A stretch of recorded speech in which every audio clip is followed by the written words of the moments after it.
ಪ್ರಧಾನಿ ನರೇಂದ್ರ ಮೋದಿ ಪಶ್ಚಿಮ ಬಂಗಾಳದ ಹುಗ್ಲಿ ಜಿಲ್ಲೆಯ ಸಿಂಗೂರ್ನಲ್ಲಿ 830 ಕೋಟಿ ರೂಪಾಯಿ ವೆಚ್ಚದ ವಿವಿಧ ಅಭಿವೃದ್ಧಿ ಯೋಜನೆಗಳ ಉದ್ಘಾಟನೆ ಮತ್ತು ಬಾಲಾಘರ್ನಲ್ಲಿನ ವಿಸ್ತರಿತ ಬಂದರು ಪ್ರಧಾನಿ ಶಂಕುಸ್ಥಾಪನೆ ನೆರವೇರಿಸಿದರು.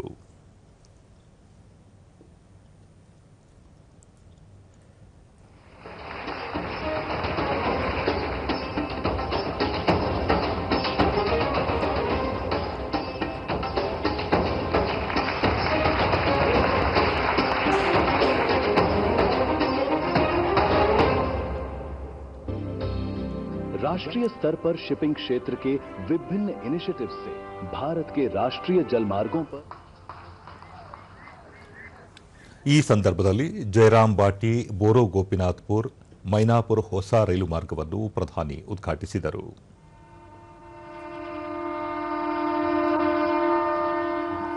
ಹೌರಾ ಆನಂದ್ ವಿಹಾರ್ ಟರ್ಮಿನಲ್, ಸಿಯಾಲ್ಡಾ ಬನಾರಸ್ ಹಾಗೂ ಸಂತ್ರಗಾಚಿ ತಾಂಬರಂ ನಡುವಿನ 3 ಅಮೃತ್ ಭಾರತ್ ಎಕ್ಸ್ಪ್ರೆಸ್ ರೈಲುಗಳಿಗೆ ಪ್ರಧಾನಿ ಹಸಿರು ನಿಶಾನೆ ತೋರಿದರು.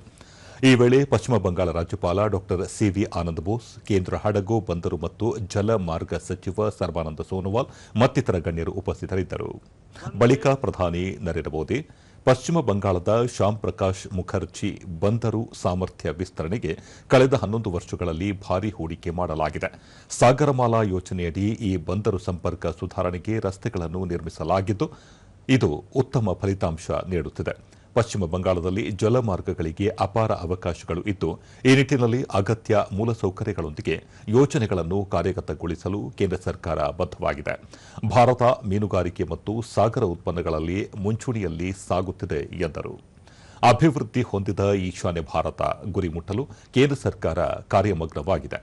ಈ ಪ್ರಾಂತ್ಯದಲ್ಲಿನ ಕೇಂದ್ರದ ಎಲ್ಲಾ ಯೋಜನೆಗಳು ಪಶ್ಚಿಮ ಬಂಗಾಳದ ಅಭಿವೃದ್ಧಿಗೆ ವೇಗ ನೀಡಲಿವೆ. ಪಶ್ಚಿಮ ಬಂಗಾಳದಿಂದ ನಿನ್ನೆ ದೇಶದ ಮೊದಲ ವಂದೇ ಭಾರತ್ ಸ್ಲೀಪರ್ ರೈಲು ಆರಂಭಿಸಲಾಗಿದೆ. ರಾಜ್ಯವು 6 ಹೊಸ ಅಮೃತ್ ಭಾರತ್ ಎಕ್ಸ್ಪ್ರೆಸ್ ರೈಲುಗಳನ್ನು ಪಡೆದಿದ್ದು, ಇಂದು ಹೊಸದಾಗಿ 3 ಅಮೃತ್ ಭಾರತ್ ರೈಲುಗಳನ್ನು ಉದ್ಘಾಟಿಸಲಾಗಿದೆ.